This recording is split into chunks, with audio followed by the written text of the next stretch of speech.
बाबासाहेबांचा तो राजरत्न पुन्हा आलाय। बाबासाहेबांचा आरपीआय ज्या दलालांच्या हाती गेला होता तो हिसकावून बाबासाहेबांनी ज्या योजनेवर उभा केलेला आरपीआय होता तोच आरपीआय आपण उभा करणार असल्याचे प्रतिपादन रिपब्लिकन पार्टी ऑफ इंडियाचे राष्ट्रीय अध्यक्ष राजरत्न आंबेडकर यांनी कर्जत येथे झालेल्या कार्यकर्ता मेळाव्यात बोलताना व्यक्त केले।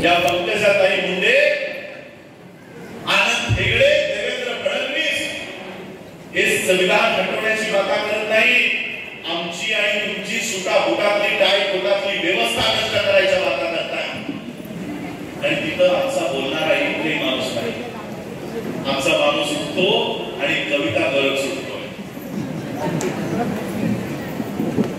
कविता मी सिद्धार्थ कॉलेजला होतो, ट्रेनने जायचो लेक्चर्सला। त्यावेळी ट्रेनने जाताना ते दोन चिपळ्या घेऊन नाही ते ट्रेनमध्ये भीक मागायला, ते असे भीक मागणारे यायचे, याचे बाजून भीका मागायचे। आता मी कॉलेजमध्ये नाही, ट्रेनने खूप कमी प्रवास करतो, पण ते भिकाऱ्यांना मला संस्कृत दिसतं। 1 सीट दे, 2 सीट दे, कॅबिनेट दे, हे भिका मागताय बसून। आणि काय क्लेम करताय की मी बाबासाहेबांचा पक्ष चालवतो, मी बाबासाहेबांचा पक्ष चालवतो असं क्लेम करताय का? तर तिथे आमचे सखे खरे सच्चे प्रतिनिधी आहेत। आणि म्हणून बाबासाहेबांचा तो राजरत्न पुन्हा आलाय आणि बाबासाहेबांचा आरपीआय तो पुन्हा त्यांच्या हातातून असतो।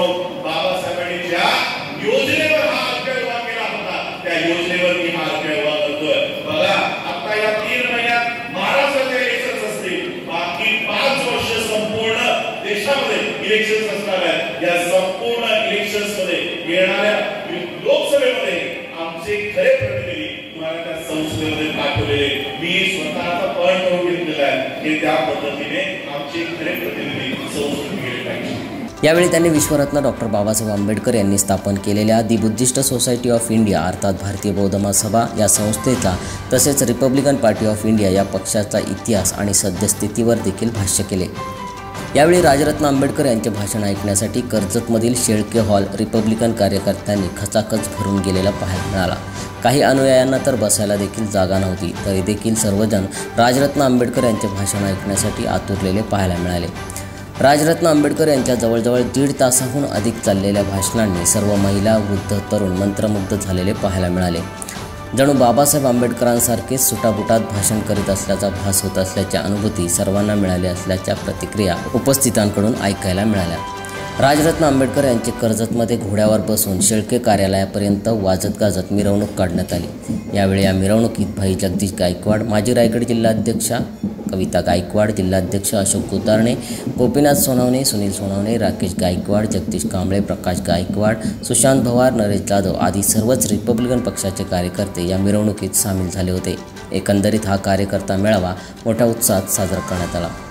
या मेळाव्याला मुंबई महानगर प्रदेशाध्यक्ष तथा पनवेल महानगरपालिकेचे माजी उपमहापौर जगदीश गायकवाड, रायगड जिल्हाध्यक्ष अशोक गोतारणे, रायगड जिल्हा सचिव राकेश गायकवाड, रायगड जिल्हा संघटक संदीप गायकवाड, महिला आघाडी जिल्हाध्यक्षा विद्याताई गायकवाड, कर्जत तालुका महिला अध्यक्षा आरती भोसले, नवी मुंबई महिला आघाडीच्या उपाध्यक्षा रमाबाई पंडित, उरण विधानसभा अध्यक्ष पंकज सोनवणे, कर्जत तालुका अध्यक्ष प्रकाश गायकवाड, खालापूर तालुका अध्यक्ष सुनील सोनवणे, कर्जत खालापूर विधानसभा अध्यक्ष अनंत खंडागळे, कर्जत तालुका कार्याध्यक्ष प्रवीण गायकवाड, खालापूर तालुका उपाध्यक्ष दीपक गायकवाड, सचिव गणेश केदारी, कर्जत तालुका उपाध्यक्ष रवींद्र आढाव, सचिव गौतम ढोळे, संपर्क प्रमुख प्रवीण आकडे, सहसचिव संदीप गायकवाड, मावळ लोकसभा मतदारसंघाचे अध्यक्ष अंकुश सुरोशे, कर्जत तालुका युवक अध्यक्ष नरेश गायकवाड, नितेश गायकवाड, नरेश जाधव, जगदीश कांबळे आदी कार्यकर्ते आणि पदाधिकारी मोठ्या संख्येने उपस्थित होते।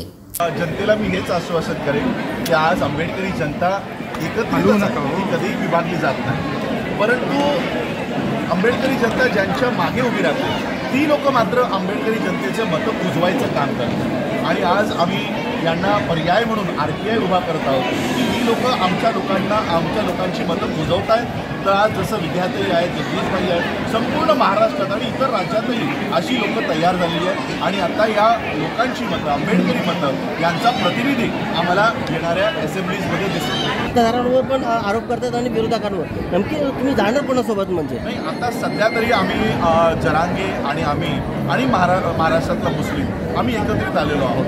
महाविकास आघाडीसोबतही आमच्या चर्चा सुरू आहेत आणि जर तिकडे आमच्या जर सीट्स येत असतील तर आम्ही 2 ते 3 सीट्सवर आम्ही का मर्यादित राहावं. जर आमच्या 15 सीट्स जरांगे आणि आमच्या येत असतील तर आम्ही 15 सीट्स कंटेस्ट करू आणि मग ज्यावेळेस सेक्युलर विचारधारेची जी लोक आहेत त्यांच्यासोबत आम्ही जाऊ. जी लोक संविधान विरोधी आहे त्यांच्यासोबत आम्ही कधीही जाणार नाही, हा आमचा निर्णय आहे. पण सेक्युलर विचारधारेची जी कोणती पार्टी असेल ती आमच्यासाठी स्वागतार्ह आहे.